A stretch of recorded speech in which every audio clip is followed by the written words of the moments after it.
liwanag at kapayapaan ang sumainyo ngayon at magpakailan.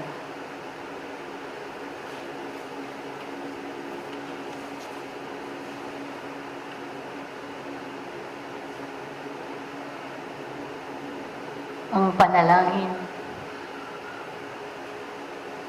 ay mabuting sandata ng bawat isa sa inyo.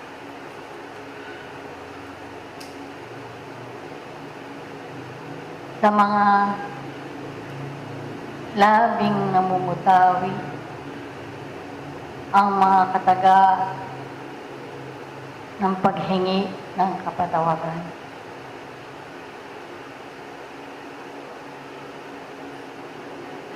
Na dumoroon sa kaibuturan ng kanyang pagkatao.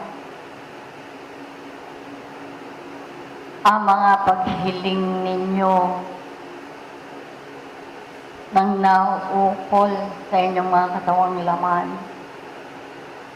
upang magkaroon ng kaginhawaan at pagpapatuloy ng pakikitalad sa kapatagan ng lupa. Ang lahat ng inyong mga hinaing. Inaabot kay taasan sa pamamagitan ng inyong pagdalangin. At kung hindi man ninyo nadarama ang kasagutan sa mga panalangin yan, ay patuloy pa rin kayo sa inyong sarili na humingi ng lakas sa inyong mga pagpapatuloy sapagkat katotohanan darating ang katakdaan, ang kapanahunan kung saan kayo'y pagkakalooban ng mga bagay na inyong hinihingi at hinihiling. At habang ang tao ay nananalangin, ay kinakailangan ang pagpapatotoo at pagpapakatapat kay buturan ng kanyang ako. Upang dito'y maramdaman ninyo na hindi kayo nag-iisa sa kabila ng inyong pagdaing at pagkabigo sa buhay na ito. Anuman ang mga paraanan upang madama ninyo sa inyong sarili ang hagod, ang pag-ibig ng Diyos ay katotohanan hindi kayo nangungulila. Hindi kayo nag-iisa. At kung dumating man sa inyo ang mga kabiguan, ang kahabisan, ay ipagpasalamat ninyo sapagkat kayo'y dumaraan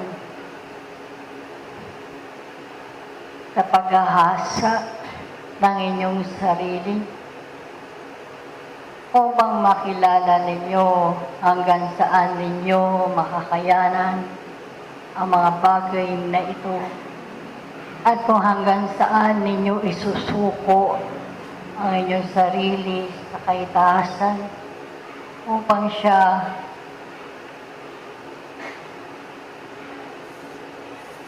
ang magbigay sa inyo ng lakas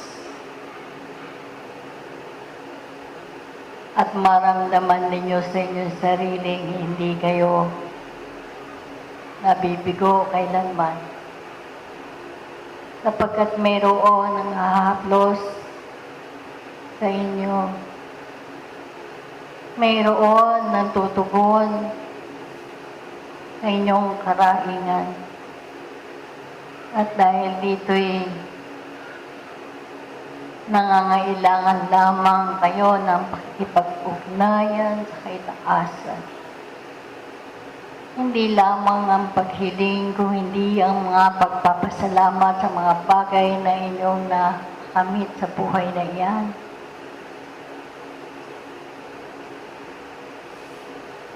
Malaki ang inyong ginagampanang papel sa pakikitalat sa lupang ito. At kayo ang gumagawa ng maraming kaparaanan upang hindi magutom, manghina ang inyong mga katawang laman. At gayon din, hindi niyo hahayaang manghina ang inyong mga kaisipan ng dahil lamang sa mga bagay na nasa inyo humahandulong ng mga suliranin sa buhay na ito. Kaya nga, tumingala kayo sa langit. Maramdaman ninyo ang dantay ng kaitasan. At maramdaman ninyo na sa inyong pag-isa.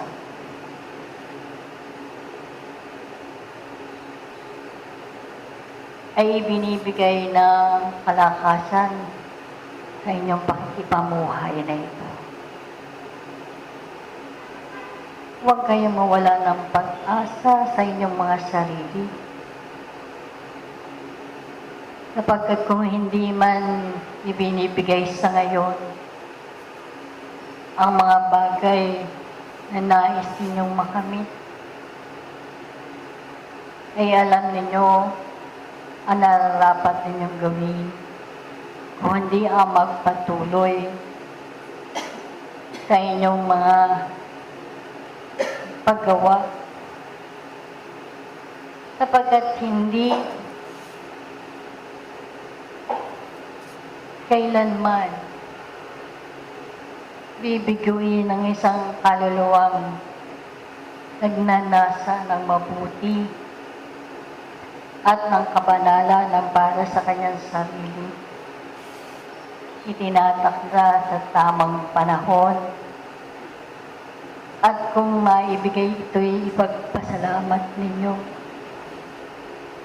Sapagkat ito ang patotoong hindi kayo hinayaan lamang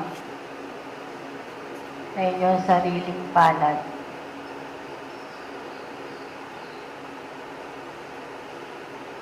Ang malakas na kaisipan ng isang kaluluwa ay hindi nadadaig ng anuman. Ang isang malakas na pananampalataya ay hindi nasasaling ng anumang kaisipan, nagbubuhat ay iba't ibang uri ng nilalang sa katagan ng lupa. Kaya nga't kayo ay binibigyan ng pagkakataong gumawa ng mabuti, banal, sapagkat ito ang inyong magiging sandata sa inyong pakikipamuhay. Ito ang magpapalakas sa inyo upang ang ibang mga kaluluwa'y magising din sa katotohanan. Hindi karapat-dapat nasalingin ang isang kaluluwa at patayin at kitilin ang kapayapaan ng sinuman, sapagkat katotohanan ito ay pagkakasala ng kanyang sarili. Dahil dito, mga iniibig na mga kapatid, dumaraan man kayo sa mabibigat na pagsubok sa buhay na iyan, ay magsama-sama kayo at mabuklod sa isang damdamin na kung kayo ay naroon sa isang angkan na mayroon na mahigpit na pagsubok ay kinakailangan ninyo na higit na mag-alay ng inyong lakas sa isang mahina. Alalakasin ng kanyang kaisipan, damdamin at kalooban. Ang kanyang paninindigan at pagtitiwala ay maibalik ninyo upang siya rin ay makabalik sa katotohanan, hindi siya pinabayaan ng panahon at ng dakilang Ama. Sadyang dumaraan lamang ang isang kaluluwa sa paghahasa sa laboratorio ng buhay na ito. Itinaraan kayo sa apoy upang makita ang tunay ninyong kakinangan. Dinaraan kayo sa paghahasa upang mapatalim ang inyong mga kaisipan, ang damdamin at kalooban, upang dito'y magsandugo ang inyong mga kaangkinang ito at maging lakas ninyo sa pagpapatuloy sa maraming pambuhay na inyong lalakarin sa buhay na ito. Kaya nga, huwag kayong mahintakutan. Marami man ng mga pangyayaring gumugulantang sa inyong pananaw, sa inyong paningin. Sapagkat ito ay karapat-dapat na mangyari sa kabuuan ito. Sapagkat ito ay isang malaking pag-aaral sa isang kaluluwa upang makilala niya ang tunay niyang sarili at ano ang kanyang ibibigay sa sanglibutang ito. Ano ang kanyang may pagkakaloob sa kanyang kapwa kung siya nga dumaraan din sa may higpit na pagsubok ng buhay. Magpapatuloy kayo sa lahat ng panahon. Mag-aaral kayo ng inyong sarili. Sa marami pang mapanirang uod na dumoroon sa inyong pagkatao na kinakailangang maalis upang kayo nga ay magbunga ng marami at mapahinog ninyo ang bungang ito upang maibigay sa inyong mga kapang na roong pa sa kadiliman at kapighati. Dahil dito, mga iniibig ko, kayo na nagpupulang pa rin sa inyong mga sarili. Higit kayong magsuri, magmuni-muni, at maalis sa marami pang kahinaan na sumasagka sa inyong pagpapatuloy. Marami pang panahon ang sa inyo ibibigay kung kayo'y natutulungan ng direksyong ito upang magkaroon kayo ng kaginhawaan, hindi lamang sa laman, kundi sa inyong mga espiritu, ay higit ninyong tulungan ang inyong mga sarili upang kayo nga ay makapaglakbay ng malayo sa madawag na daan na ito, daigdigan ng lupa. Kaya nga, ang laging ambil ay ang kapayapaan at kaliwanagan upang madala ninyo ito sa lahat ng sandali na kung mayroon man kayong nakasalubong at nakakadaupang palad ng mga nilikhang wala ng liwanag sa kanilang katauhan ay maibigay ninyo ang sulo na inyong daladala, ang kapayapaan na inyong naibaon upang sila rin ay maging kaalintabay ninyo sa pakikisalad sa lupang ito. Kaya nga, damhin ninyo sa inyong sarili ang ambil ng kapayapaan at kaliwanagan. Dalhin ninyo ang kababang loob sa inyong pakikipamuhay. Dalhin ninyo ang pag-iibig na hindi sumisino na ninuman upang dito'y makaalpas kayo sa buhay laman at marating ninyo ang sinapupunan ng Ama na kayo'y malaya sa inyong sarili at nadarama ninyo ang kapayapaan na hinihintay ng bawat isang kaluluwa. Kaya nga, huwag kayong magtampisaw sa mga bagay na nasa salat ng laman. Mga bagay na nawawala at nabubulok. Sapagkat ito'y anino lamang ng katotohanan. Ang kinakailangan ninyong makamit ay ang mga kayamanang hindi nawawaglit kailanman. Ang mga kayamanang lumuron sa inyong pagkatao at madadala sa likod ng libingan. Yung mga karunungan na siya magsisilbing sandata.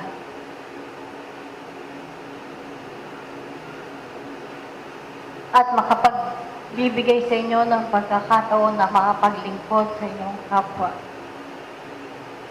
Sapagkat ang tunay ninyong adhikain ay makasulong at magkaroon ng kawagasan.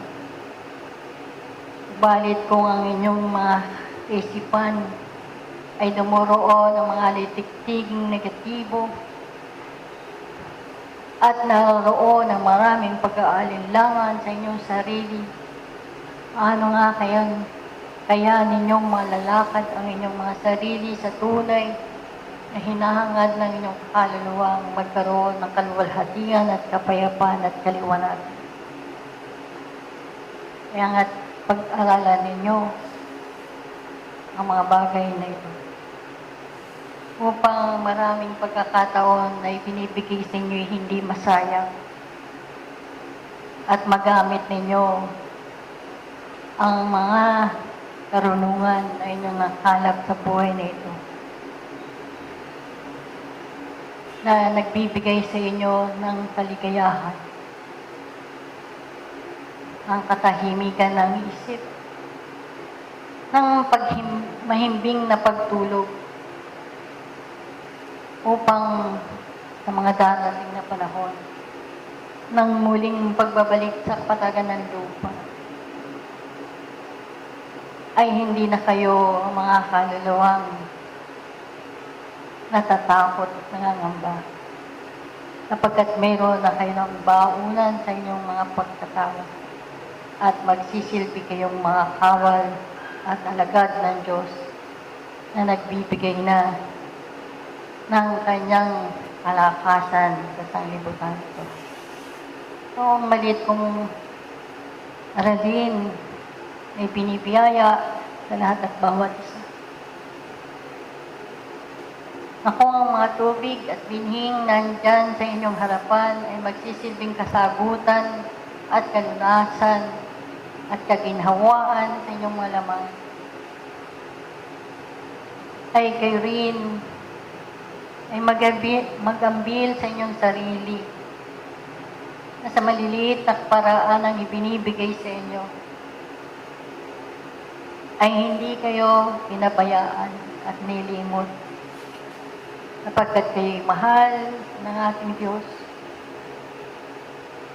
at kayo ay nagsitating sa tapunang ito upang magising at makapagpatuloy na hangarin ng inyong mga kaluluwang makamit ang kapayapaan at ang pag-asa nilalawin ay maibigay ninyo sa lahat ng kataon. Mansamantala iiwan ko ang kapayapaan sa inyong kalagitnaan at magpapatuloy tayo sa pagbibinhi, magbabalani sa kataon. Maging handa lamang ang mga kasangkapan ng panahon. At kayo ay hindi pinabayaan sa inyong sarili na sana'y magamit ninyo ang mga pagkakataon sa mayroon ng kabuluhan at mayroon ng katuturan. upang hindi ninyo